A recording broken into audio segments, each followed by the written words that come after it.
So 360, today we're talking about the Connor McDavid extension and big news, obviously, in Edmonton, getting him locked up for 2 more years. And unsurprisingly, my prediction with him was that he was going to get somewhere in the ballpark of around 14 or 15 million per year at around 5 million or 5 years. So that was my prediction. So 14, 15 million for around 5 or 6 years. And as it turns out, he takes 12 and a half AAV per year for it's a 2 year extension. So really, honestly, not the most surprising news. I kind of expected him to resign with Edmonton. I didn't really see him going anywhere else. This is a team that's right on the fence of winning. I don't really see why you can't win with this team.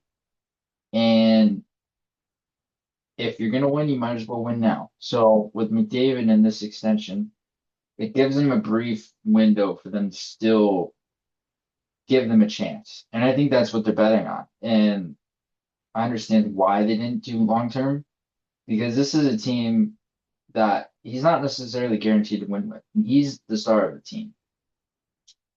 So if they don't end up winning long term, then he's got to go somewhere else to try to at least make a statement within his career and win a cup somewhere else. Because if you can't do it in Edmonton and you're the best player on the team, that's even more pressure because you're trying to prove that the team can win, but at the same time, you're still trying to elevate your game to another level to prove that you can actually become essentially the top dog in the league for winning and having that pedigree, which is hard. It's not the easiest thing to do, but time's starting to tick out on McDavid and Draisaitl, and they have to take advantage of that window. And now's the time to do it.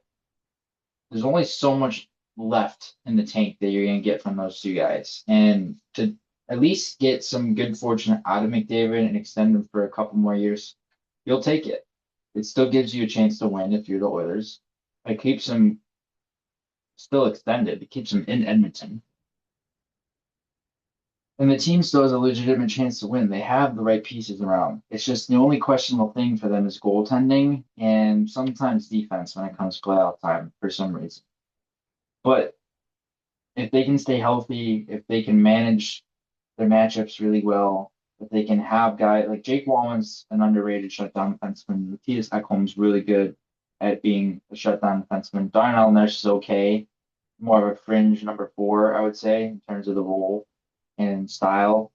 But Evan Bouchard's the top defenseman. You want to rely on him a lot more in that realm.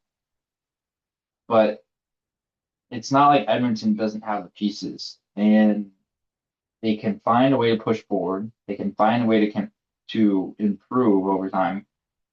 And yeah, I think it makes total sense for both sides. McDavid doesn't extend long term because there's still a chance that Edmonton might not win with him there. And if it comes to that point where they keep losing and missing out, he's probably going to leave because he wants to win somewhere else and has potentially a better shot of winning somewhere else outside of Edmonton. And it's hard to really fathom that, given that McDavid Draisaitl tandem's been so reliable for so long, and it feels like clockwork with those two, and it just really never feels like they're gonna leave.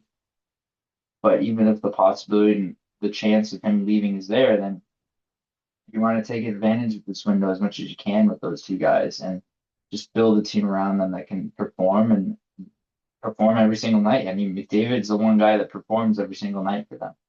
Same with Draisaitl. So, I mean, you have to have guys around those two guys if you want to keep them long term as well. I mean, Draisaitl is locked up long term, but with McDavid, that's the question now is what's going to happen with him long term? Does he stay in Edmonton? There's going to be a lot of more of those questions in a couple of years' time, not necessarily right now when his contract's up, but there's going to be questions about that, and it's just more a matter of Edmonton willing to build the right team around those two guys and just be able to expend some extra money with the cap going up on guys that can help them win. And goaltending, it's defense, maybe even some more offensive guys. I don't know. It's hard to really question what the Oilers are anymore because you can say it's their defense, you can say it's their goaltending, but for some reason they haven't been able to shut it down in the final. and they haven't been able to win. It's not like they haven't been close. In 2024, they pushed the series as far as it can possibly go. 2025, it was game six. So it was very close both years. And it's not like they're a bad team for losing both years. They just went up against a really good Florida team at the same time. So that's part of it. They're just gonna have to find a way to get some leverage and work around it because they don't have guys who can go on LTIR. They only the one major buyout is Jack Campbell. Other than that, they're pushed up against the cap in terms of the guys that are actually roster players. That creates a challenge in and of itself because you're forced to almost get rid of guys, and you can't really bring that many guys in unless they're on shorter term and less money. Meaning some of the veterans. But with this McDavid set extension, certainly good news for them. They keep him for a little bit longer, and we'll see how it plays out for the next few years now.